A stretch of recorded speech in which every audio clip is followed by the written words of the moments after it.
Hello, scrufftards, freaks, geeks, vatniks, and unsavory characters online. Welcome to the War Zone. I'm Scruffy, and this is Scruffy Tales. And this is gonna be a frontline update for the 4th of December 2024.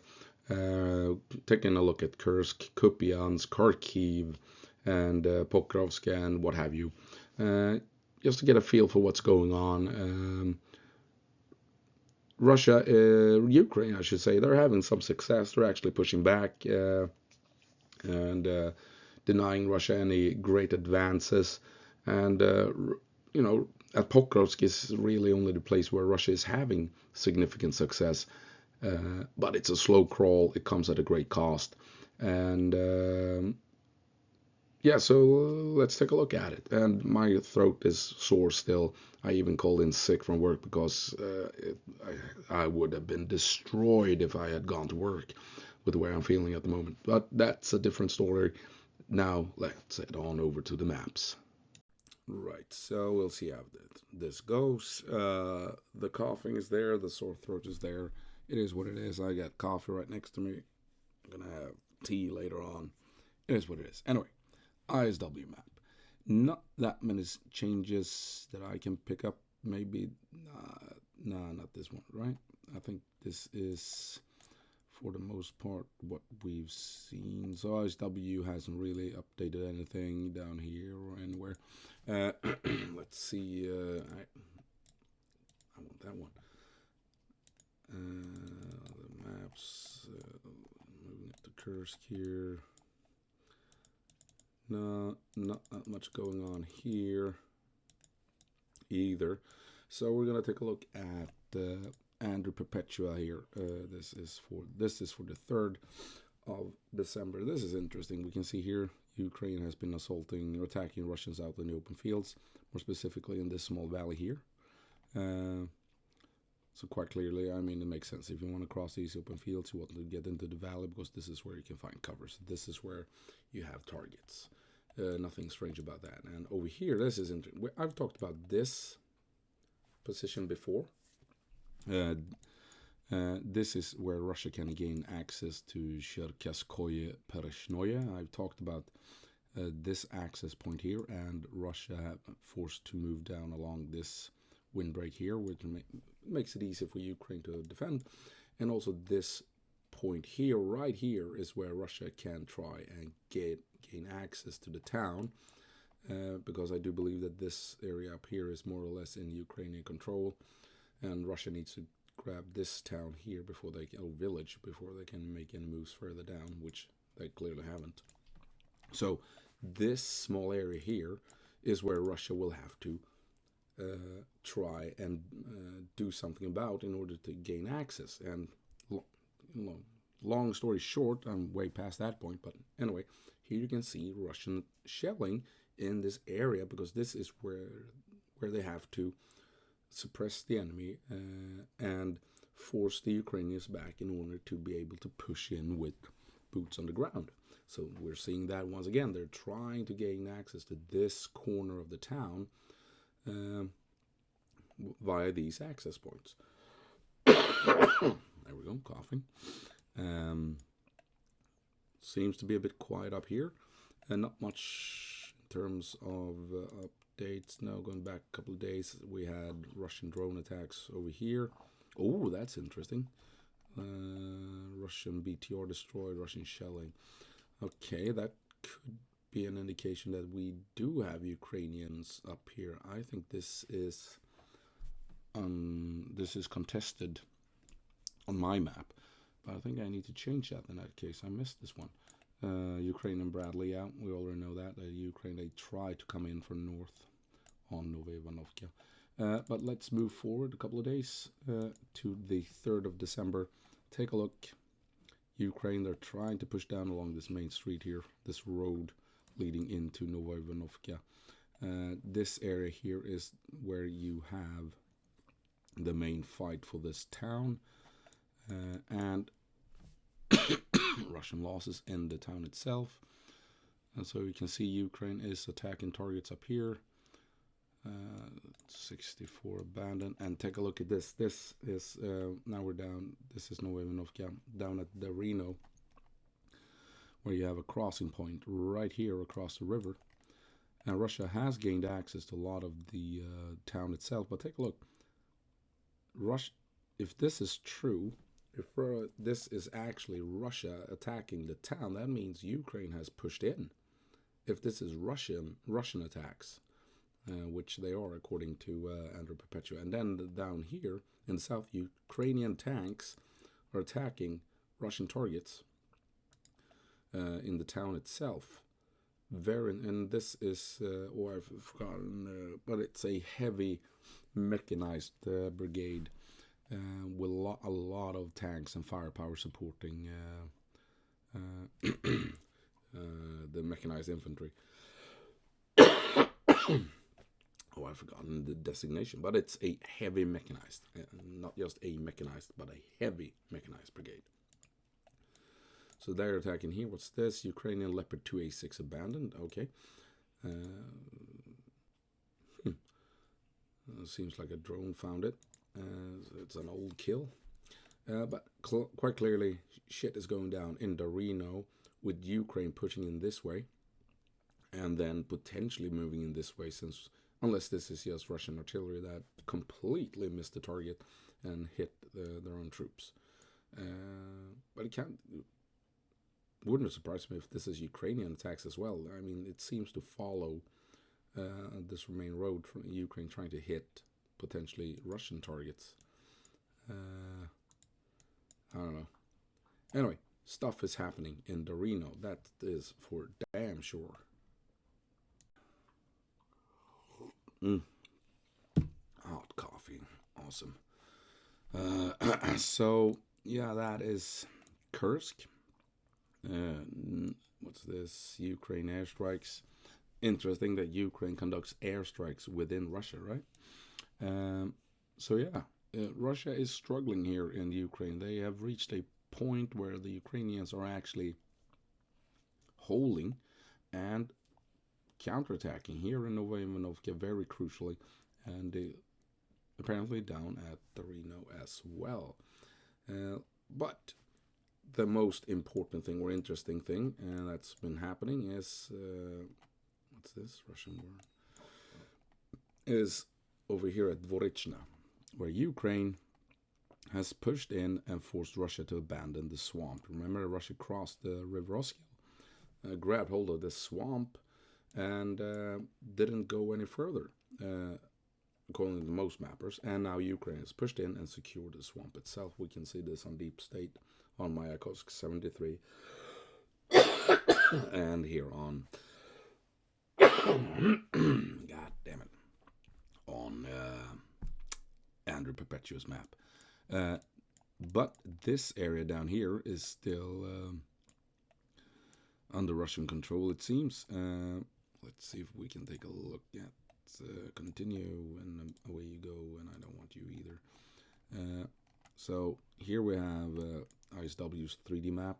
Russia has lost this territory, but they are, or has a presence here, right here below the mountain here, or the hill rather. But it's not a fun position to be in, because I mean, here you have the outskirts of Dvorichna that will be easily defended by Ukrainians. You have these steep hills where you can only come up this way, and then you have wide open fields where you're going to go out. You're not going to bring vehicles up this way. Take a look. This is not a place for vehicles, and so we're going to go after that. And over here, I mean, it's such a narrow approach. You're bottlenecked, and Ukraine can defend this location as well. So where will the Russians go? Unless they will abandon this location, because according to ISW, they have now secured the bridges here. If they're intact, who knows? No other mappers has this as secured. It's only ISW. So we'll see how that plays out. And here we have Kursk 73. You can see here Ukraine has forced Russia back across the Oskil. They have secured the swamp, that small village. Here is still contested, but I mean, can Russia really push through this narrow choke point? These large wooded areas are contested, but I mean, yeah, Russia needs to haul ass if they're going to make something out of this. Zapadne, if they can push through here and reach Zapadne, then yes, then maybe they can actually get more troops across. But I don't. I mean, here we can see that according to this map, most mappers, this area is not under Russian control. These vital bridges. So we'll see this. This may still play out in Russia's favor, but they need to make something quick. Or sort things out. They can't get stuck here between the hill and river with only this narrow northern route and southern route to utilize. We need to see some updates with red west of the Oskil. Otherwise, this will be a complete failure, and Russia will gain nothing from it. Which is a good thing. I mean, that's what the decent part of the world wants, but just from the tactical perspective, Russia needs to haul ass to establish a proper bridgehead. And not much else going on here. They reached the Oskil down here, but seems to be stuck somewhat. They're moving south now. They seems to have focus on this road between Svatove leading all to Borova. This is high ground. These villages, towns are located on a ridge, and Russia is trying to come down here to secure the ridge and allow the Russians to move along this road all the way to Borova. But yeah, interesting here over at Kharkiv. We can see that Russia's lost vehicles north. Ukraine is pushing in. Russia's lost vehicle here, trying to move in to support the battle going on in the valley here. And Ukraine is pushing in on Hlyboki, further still here from the western part. And these tree lines here are contested according to Mayakovsk. So a lot of good stuff is happening here north of Kharkiv. This is, of course, doable because Ukraine has pushed into Suralevka and are disrupting the Russian supplies leading into this part of the battlefield. And that is what allows Ukraine to now push northward up on top of this big hill.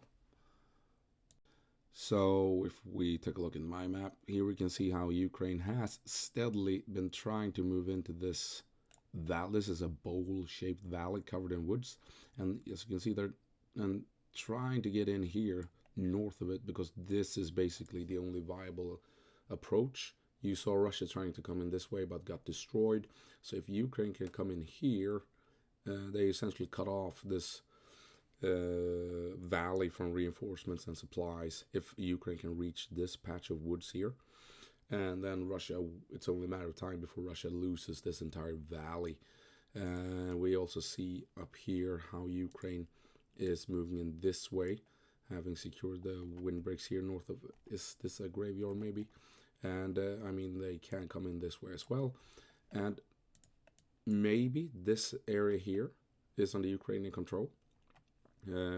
Not unlikely. I mean, they have pushed out this way. So reaching here, they might actually have managed to cut off the Russians in this area if they reach this point, which might suggest that Ukraine has a shot of pushing up this way and reaching the town from the west. So it's looking positive for Ukraine here on this massive hill north of Kharkiv. If we zoom out a bit, you have Kharkiv down here, and here is this massive hill with Hlyboki just north of Liptsi. And Ukraine slowly pushing up because, like I said, they have pushed in to Suravlevka and they are disrupting the main supply route leading into this front line.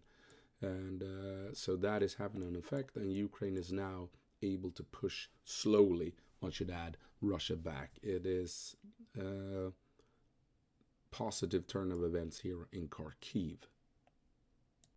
And returning to Kursk here for a bit, just for the hell of it. If we zoom in, as we saw, Russia was trying to come down this way, but ran into trouble, got destroyed up here. And they also attacked these locations the other day with their own drones. So this part of the woods and these valleys are very much in Ukrainian control, if you ask me, judged by those Russian assaults aimed at the northern part here of these woods. And also, and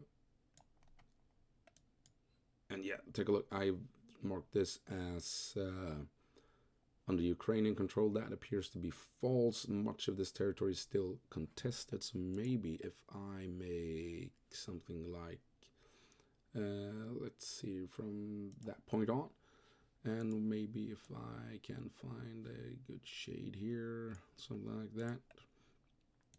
And I want this one. Let's see here. If I do this and mark that one, take a look. And then I want the same here roughly. So maybe, whoop, something like that. Then I want, no, I want this one, by the way. It is, so, okay, let's try that one. And yeah, something like that. Ukraine is trying to push in into this area here from this part of the woods where they are in control. And then maybe this should be considered Russian. Let's make that Russian, like let's make this Russian. So we're gonna do it like so and so. Whoops, wrong one. There we go. This seems to be more correct. I'm gonna adjust so they link up more properly here. This seems to be a more correct version of the maps and turn of events. And then down here, we saw shelling all over this part here, the eastern part of Darino.